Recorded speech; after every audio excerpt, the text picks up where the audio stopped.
هذه الشيلة مهداة لأجمل عروس عايشة الصابري من خالها مبارك بن طويج الرشيدي. غرد الهاجس وغنيت بيوت الجزال يا هجوسي في حفل نور عيني غردي ليلة عن ألف ليلة ومن أحلى الليال سكتها من هاجس الشعر والنحو الجدي. عايشة هي عايشة بنت الأصل والحسب اخت الرجال من رجال بالمواقف ما فيهم ردي من رجال بالمواقف ما فيهم ردي.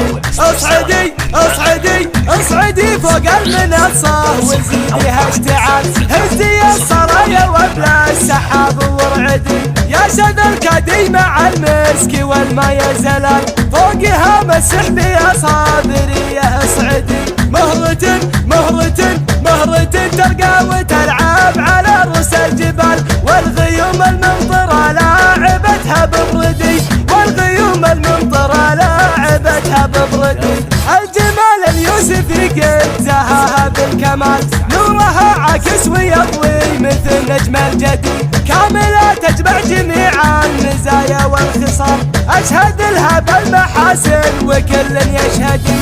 ماخذة ماخذة زين العرب من جمال ومن دلال من نظرها جرح قلبها حشا ما يبردي من نظرها جرح قلبها حشا ما يبردي. غرد الهاجس وغنيت بيوت الجزال يا هجوسي في حفل نور عيني غردي ليلة عن ألف ليلة ومن أحلى الليال سكتها من هاجس الشعر والنحو الجدي.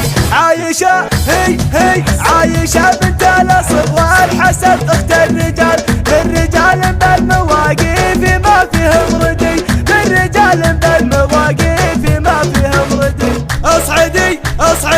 اصعدي فوق المنصة وزيديها اشتعال هزي الصرايا وابلى السحاب ورعدي يا شذا الكدي مع المسك والماء زلال فوقها مسح بأصابري يا اصعدي.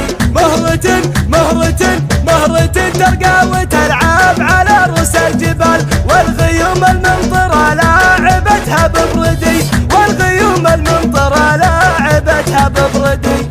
الجمال اليوسفي قد زهاها بالكمال نورها عاكس ويضوي مثل نجم الجدي كاملة تجمع جميع المزايا والخصال أشهد لها بالمحاسن وكل يشهدي.